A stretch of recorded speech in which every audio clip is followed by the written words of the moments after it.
Salve, salve, galera do quinto ano. Oi. Vamos lá para mais uma aula, capítulo 5, que vai tratar sobre a cidadania na antiguidade. Isso, vamos ver o que é ser cidadão. É mesmo? Ok? Mas antes disso, não se esqueça... Como? Não se esqueça de se inscrever no link lá, tá? E deixa o seu joinha lá, o seu like lá para nós, ok? Vamos lá então. A palavra cidadania é uma palavra que vem do latim, vem de cidade, cidadão, aquele que tem os seus direitos e seus deveres outorgados pelaquele país, pelaquela Constituição. Ah, bom. Ok, então, quais os objetivos dessa aula? O que nós vamos aprender no capítulo 5? Vamos aprender então sobre conhecer a definição de cidadania. Nós vamos ver o que é cidadania, indicar os passos da cidadania em diferentes períodos da antiguidade, ok? Conhecer os limites entre cidadania e religião. Vamos ver de novo, né, novamente. Cidadania também tem a ver com religião, assim como nós vimos na aula passada, do capítulo passado, sobre religião e política. E vamos explicar o processo de surgimento da cidadania na Grécia e em Roma, ok? Mais uma vez, quero deixar bem claro para vocês, né, prestarem atenção no verbo dos objetivos.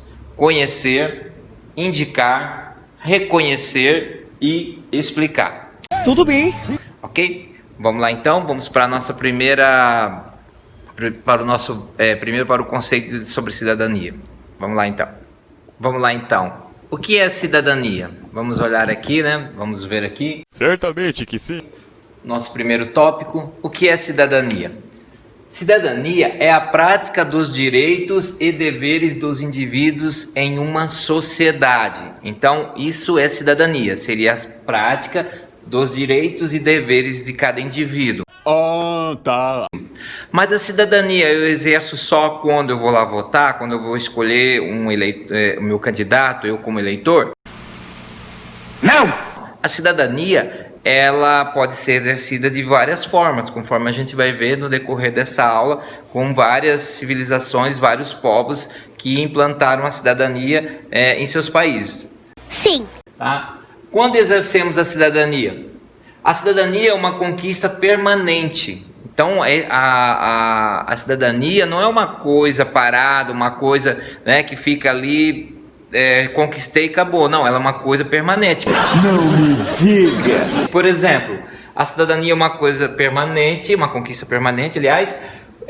A conquista das mulheres em votar em 1932. Olha só em 1932 que as mulheres começaram a votar. E nós tivemos a nossa primeira mulher como deputada federal em 1934.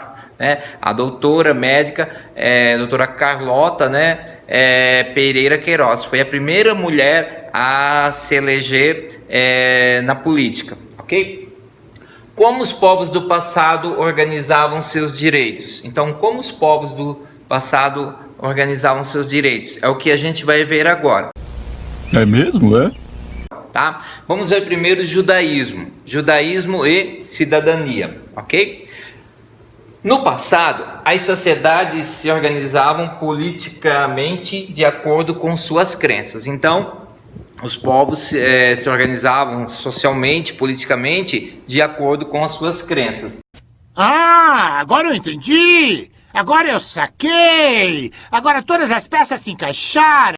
Os judeus foram os primeiros a se organizarem politicamente, ok? Eles tinham um chamado monoteísmo ético. Então, monoteísmo a gente já viu na aula passada, né? É aquele que acredita em somente um Deus. Então, eles pregavam isso. E eles tinham também os profetas sociais. Se a gente olhar no Antigo Testamento, profetas como Isaías, como Jonas, né? Como vários profetas daquela época, eles olhavam muito para o social, eles olhavam muito para a população e eles se consentiam com esse povo, né? Eles tinham uma certa compaixão do povo. De abraço quentinho. E procuravam de alguma forma tentar implantar a cidadania.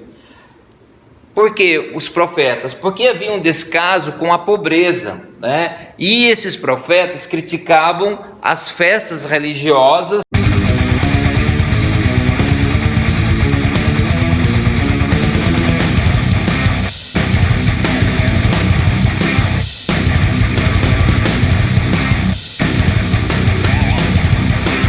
Aqui estamos na avenida, pelas ruas, pela vida, marchando com um cortejo que flui horizontalmente, manifestando desejos. Né, os rituais dos judeus, e também eles tinham uma crítica que os judeus davam mais valor para os rituais, para as festas religiosas, do que as questões sociais. Então, isso era uma crítica por parte desses profetas no Antigo Testamento, ok? E continuando, a cidadania grega. Como é que os gregos se organizavam com relação à sua cidadania? Na Grécia Antiga, a cidadania era exercida por meio da democracia. O que significa democracia? A palavra democracia é uma palavra que vem do grego, significa poder que emana do povo. É verdade. Demo, né? Povo, cracia, poder. A cidadania grega surgiu no contexto de transformação da sociedade aristocrata em cidades e estados. O que é uma sociedade aristocrata? Não sei. O que é aristocracia? É onde os ricos, né, têm o poder, detêm o poder, uma minoria. Isso seria aristocracia. Ah, tá. No século VII a.C., né, se faz necessário adicionar soldados de outras camadas sociais para compor o campo de batalha, os chamados hoplitas. A palavra hoplita significa escudo, né? Então, esses soldados, eles desenvolveram técnicas de guerra, estratégias de guerra, e eles também queriam participar da política grega, também queriam ser cidadãos. Então, nós vamos ter o quê? Nós vamos ter duas cidades, Atenas e Esparta! Ok? Então nós vamos ter. Como é que era a cidadania em Atenas? A cidadania se expressou pela democracia, conforme já falei lá, eles eram bem democratas, né? Só que eles tinham uma questão: a cidadania grega era restrita aos nascidos na Grécia. Então você só era considerado cidadão se você tivesse nascido na Grécia. Se você tivesse nascido lá, você era cidadão. Se você tivesse nascido em outro país, você não era considerado cidadão. E Esparta, como é que era a cidadania em Esparta? Construiu-se por uma oligarquia. O que é oligarquia? Oligarquia nada mais é do que o poder na mão de poucas pessoas, de famílias ou de partidos, né? O cidadão ateniense não poderia ser estrangeiro. Se ele fosse estrangeiro, ele não era cidadão.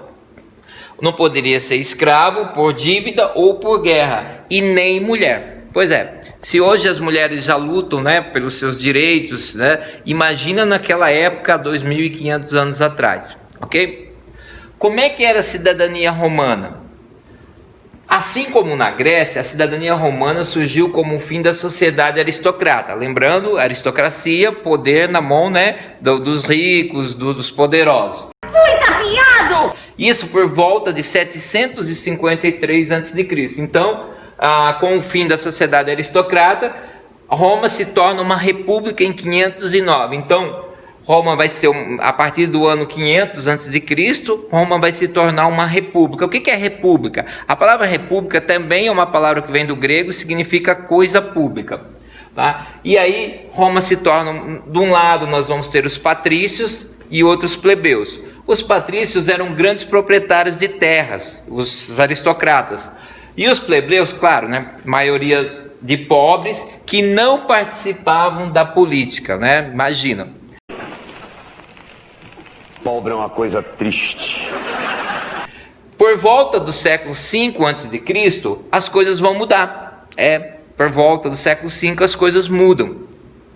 Nós vamos ter a plebe urbana, né, urbicidade, que vai enriquecer por meio do comércio. Então, os pobres se tornam ricos. 3, 2, 1,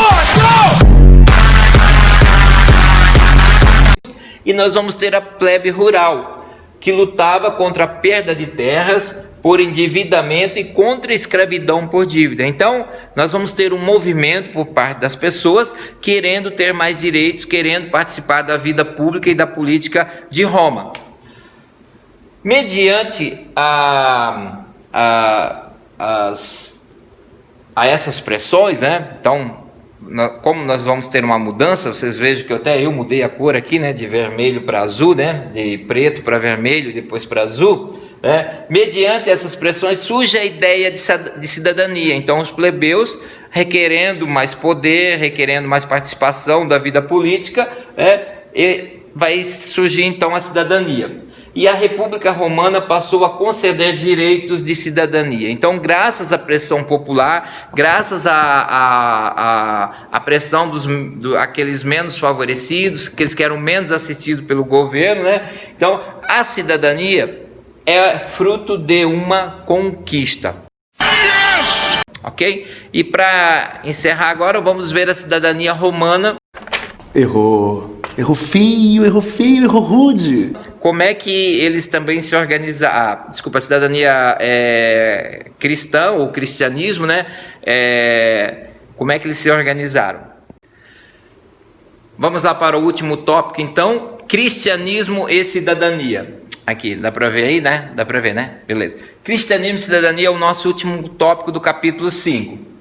Qual foi a principal contribuição do cristianismo? Como que o cristianismo, após a morte de Jesus, contribuiu para a cidadania?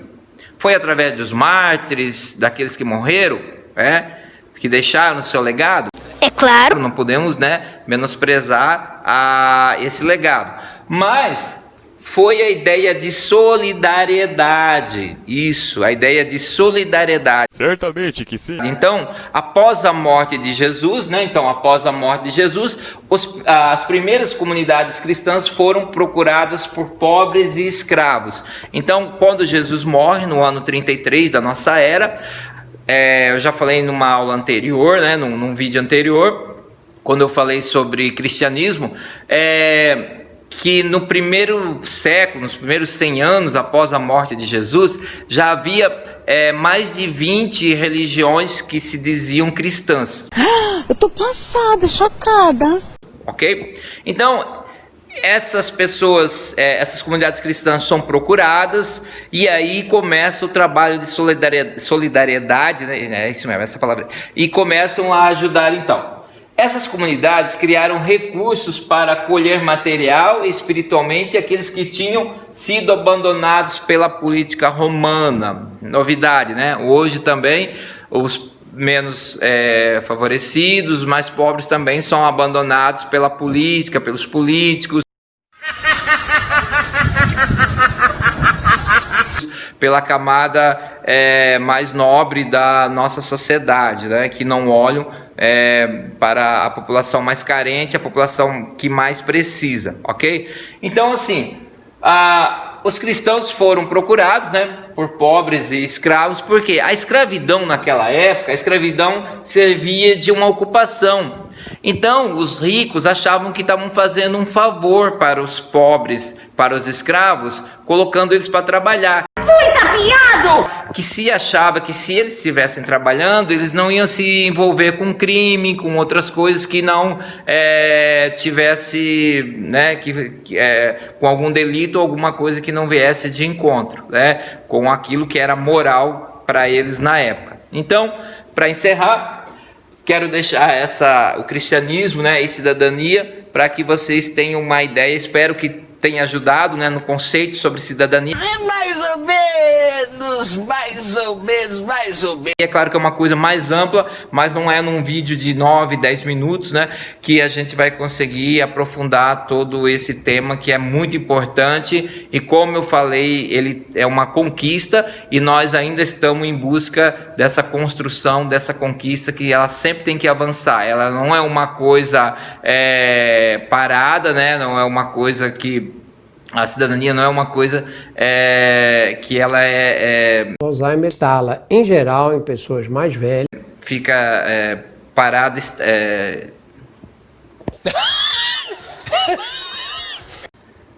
que não é uma coisa estática, Então a cidadania não é uma coisa, ela está sempre buscando a conquista, sempre se renovando.